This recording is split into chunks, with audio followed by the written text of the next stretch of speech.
create open shots from the perimeter, you have to have tremendous spacing. You have to have ball movement. You have to run your offense with pace. You've got to take care of the basketball in order to get consistent good shots. And, they also have the ability to switch everything, 1 through 5. And so when teams do that, just like Pitt did us in the second half, you've got to your spacing, your ball and player movement has to be on point. You have to find advantages and be able to take advantage of those mismatches, and those are things from an offensive standpoint that we're going to have to do on Saturday night. Got to play with tremendous pace. One of the things that has been consistent with us has been our pace, and so when we do get a rebound and are transitioning from defense to offense, it's been at a high level, and it's going to have to be on a high level consistently on Saturday night. Hubert, with so many playmakers on the floor and obviously guys who want to make game-changing plays, how much have you had to emphasize making the easy play, making those routine plays routinely, like you like to say? Yeah, yesterday, we've had, I can't remember, it's 78, 79 practices and I told them this yesterday, 72% of the practices, the offensive emphasis has make the easy play. I've said everything. Make the easy play, simple works, make routine plays routinely. We don't need home runs. We just need singles.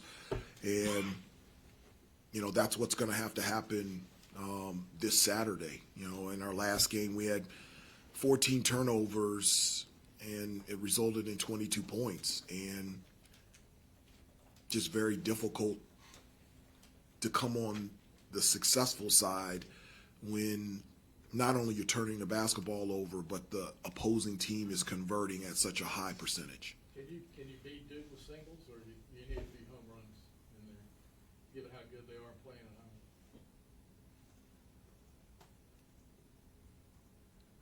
at home? I focus on us, and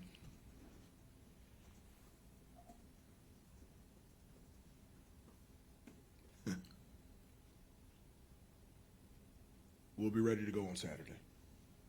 Hubert, I know we've been over what went wrong at Pitt in detail, but I was wondering if the fight that you all showed on the boards, you out-rebounded about 10 the other night up there. Yeah. Can you take that and sort of make that how you have to play? And I know the roster is what the roster is. But is that the sort of fight that you just sort of, this group is going to have for the rest of the season? Well, I think there's two competitions or battles that we have to win in regardless of whomever we play. One is a rebounding battle, and I really think, the free throw battle as well. Yeah. That's just huge for us. When we have the ability to get to the basket and draw fouls and get to the free throw line, that's a game changer for us. So I would say rebounding and being able to dominate points in the paint through post and penetration, and what that allows us to do is be able to get to the free throw line. And the free throws, I guess, have been sort of an indicator too in some of the losses. It has. Yeah. It really has. We lost the free throw battle against Pittsburgh, and there's a number of factors, but you talk about the turnovers and their ability to get to the free throw line compared to us. That was a game changer. Speaking of rebounding, Seth has had 12 each of the last 2 games. Yeah, he's our leading rebounder. Yeah, what's been the difference for him? I don't know if it's a difference. He's always been a really good rebounding guard. He's just, because of his athletic ability, he does a great job of boxing out. And so, for this team, everybody has to box out. Everybody has to rebound. It's a UNC rebounding game. It's not a Harrison or Mondo rebounding game. Everybody has to get involved, and Seth has done a great job of helping us limit teams to one shot every possession, and we'll need him to do that for the remainder of the season. Well, piggybacking on what Adam asked about the fight that you need on the boards, do you use Seth as an example of the guy? Said 6'3", he's had 12 in the last 2 games. That's what we need nonstop from you guys? Yeah, I mean, I always tell the guys that, you know, you talk about the size. Yes, size is a factor, but it's not the deciding factor to me, especially in regards to rebounding. Rebounding, whether it's defense or offense, has everything to do about the size of your heart, your will, and your want to. And so, from an offensive standpoint, if you go to the offensive glass, you give yourself a chance to be able to get second chance opportunities. And if you box out and rebound, I don't care if you're 1'1" or 7'1", you're going to get a chance to put yourself in a position to get that defensive rebound. Do you have an Do you update? have an update on Jay Wash at all? I don't. I don't right now. You know, yesterday we had off. Today we practice at 3:30. He's planning to practice. How much he's going to practice, I do not know, but that is the plan for today. As you look back to 2022 and how you guys kind of clicked at the end and caught fire, do you see any similarities in where you're at now and this team's potential? And could a game at Cameron against Duke, you know, could that be a springboard to kind of get that going? Yeah, I don't really draw back to any other year or specifically 2022. I think the most important thing is to focus on what is in front of you, and what is in front of us is just our improvement. I think just the number one thing for us is just the consistency to be able to stay at a high level on both ends of the floor, and that's what I'm looking for. I want each guy on our team and our team collectively just to reach its full potential and just try to become the best basketball team that we can become, and at the end of the day, live with the results. But, you know, the way that we are preparing, the way that we're practicing for the game on Saturday is no different than our preparation for our game on Tuesday. How can you be confident in close games, talking about the players, when they haven't come through in a lot of close games, especially lately? How do you kind of find that confidence for them or instill that in them? Well, We are 5 and 4 in one possession game. Well, there's, it's, I just throwing that out. yeah, that's fair. I guess just generally speaking, this season it keeps coming up, the close games, they keep coming down to that. How do you find confidence there? Yeah, well, I would disagree from the standpoint of it always comes down to that. I think I've talked to some of you before that I look at the entire game, the full body of work. You know, you can very easily look at, just for example, on Tuesday night and say, let's look at how we finished the game on Tuesday. But I look at how do we finish the first half. We had a 10-point lead, and within a minute, we go into the halftime only up by 2. So I just, and that goes back to the consistency of, and I've said this to the guys, you know, obviously we have shown that on both ends of the floor we can play at a high and elite level, but, you know, can we do that? Can we stay there? Can we have that consistency, you know, in terms of, man, we're really good defensively, and then in the second half a team shoots 51% against us. Man, we're really sharing the ball, we're efficient on the offensive end, and then in the second half we only scored 21 points in the second half and we're turning the ball over. I think the overall consistency is the thing that I've focused on in the communication that I've had with the team. RJ, the last 3 games, he's been, much more, I guess, efficient when it comes to the shot. He said that he initially this year maybe put a lot of pressure on himself. He's had conversations with you about it. Just, I guess, for a player like him, when he does get in those, modes, how do you kind of help him, I guess, alleviate some of the pressure that he places on himself? Well, that's hard to alleviate pressure that someone puts on themselves. I don't know how to do that, but I mean, RJ and I have known each other for 7 years. I mean, I was the lead recruiter on him in high school, so we've known each other a long time, and so we have a great relationship and we talk all the time. I know that, and he knows, and everyone knows, this is his last year, and he wants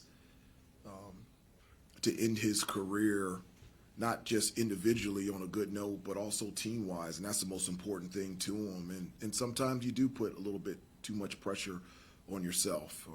I think one of the things that has added a little bit more burden to him that I feel like has been lifted is him feeling that he has to play so many roles, in terms of like leadership. And I always tell guys, everyone should be a leader, but within their own personality. And so just encouraging RJ to lead with his personality, not anybody else's. And not only is that good enough, it's absolutely what this team needs. It seemed like the last few games he's played like more free. Would that be like, I guess you watching it, does he seem like he's playing with more freedom? Yeah, I mean, RJ is RJ. Every time he shoots, I think it's going in. Every time he passes, I think it's going to go to a teammate. Every time he's out there, defensively, he's going to be in the right spots. And obviously, it's shown that I have tremendous confidence in him because I rarely take him out. So. Hubert, for you now being in year 4, John Shire in year 3, has your relationship changed at all since you guys are a little more entrenched in this now than maybe you were a few years ago? If it has changed, how? Yeah, I don't know if it's changed. You don't really get a chance. You say relationship, and in relationship, you got to spend time together, and it's really hard to do that with other head coaches because there's a lot on the plate. But I have tremendous respect for John, and I think he's done a terrific job in the 3 years that he's been there, and the time that we do spend together, I really enjoy spending time with him. Hubert, what have you seen from this Duke team this year when you watch the film and prepare for it? Yeah, I mean, just complete on both ends of the floor. Obviously, defensively, just their ability, because of their length and athleticism, to protect the paint, to contest threes, make it hard to create gaps, get offense. I think they're fueled and tied to their defense, and that's the thing that allows them to be successful on the offensive end. Obviously, they've got Cooper, who from an offensive standpoint can do a number of things. There's not many people,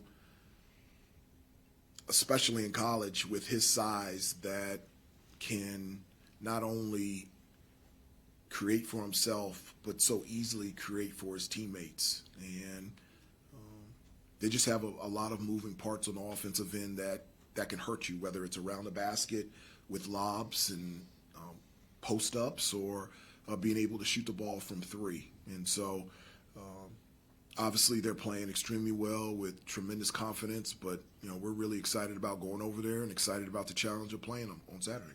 Hubert, RJ was in earlier, and I asked him, since he played over there several times now, won over there at Duke, if he had to list off what some of the more important items are for a team to have going in there, the first thing he said was the mental makeup. As often as you played over there, coached over there, would you agree with that the mentality has to be there from the start in terms of just going into that place? Yeah, but I also think for us, we've played so many games on the road.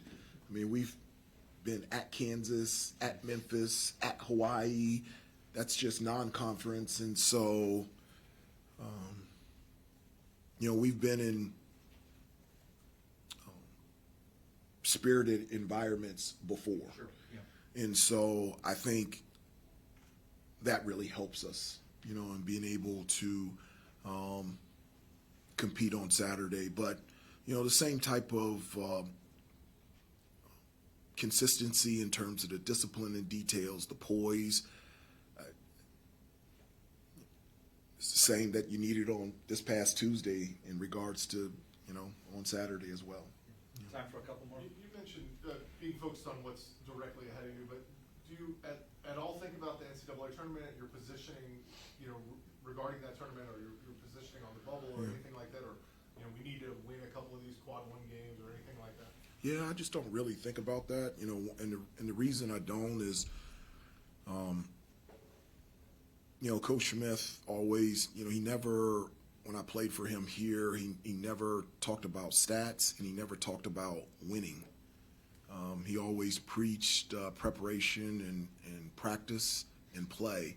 And he just felt like if you focused on what you had control over, and that's how you prepared, how you practiced, and how you played, at the end of the day, you'll be happy with the results. I mean, we never even had scouting reports when I was here at Carolina. He just said, if you just do what I've told you and taught you in practice, whatever they do, you should be in the right position. And so I think the most important thing for us is to become the best team that we can possibly become. And at the end of the day, not only live, but be happy with the results. I think you should focus on what you have control over, what is real. And what is real is we play on Saturday, and what we have control over is how good we can become as a team. Did you try recruiting Cooper at all, like even way early, like years ago, or was it just clear that he was going to end up where he ended up? That's a question that you would have to ask, Cooper, or one of the things I try to stay away from is making comments on another player that's playing for. I was asking, did you try to recruit him like early on before? Like, did you have the level of interest, or like That would be a question that you would have to ask him. Coach Davis. This team is obviously no stranger to adversity. But he's really good.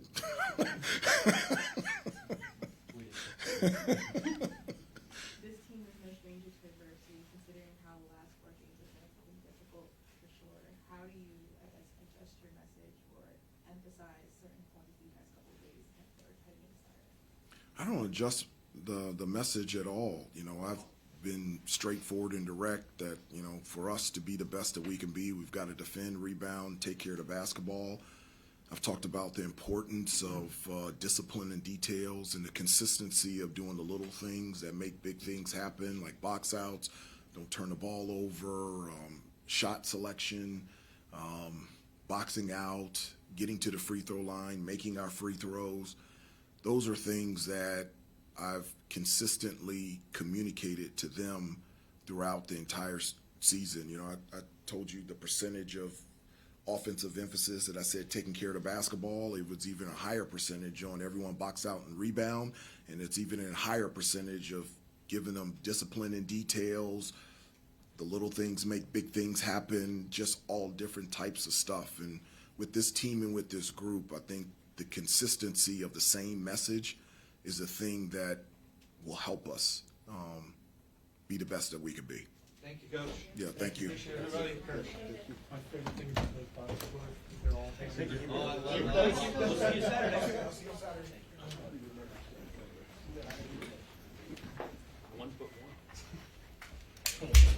That's it. That's Andrew, it. sorry, Andrew, you'll have to ask someone else if I did. Yeah. I thought The second time you couldn't have been clearer. It's about the size of your part. you'll have to ask her. One friend. Be careful, Jeremiah's got great. Be careful, Jeremiah's being just. I kind of like that though. He's clearly like this. Had to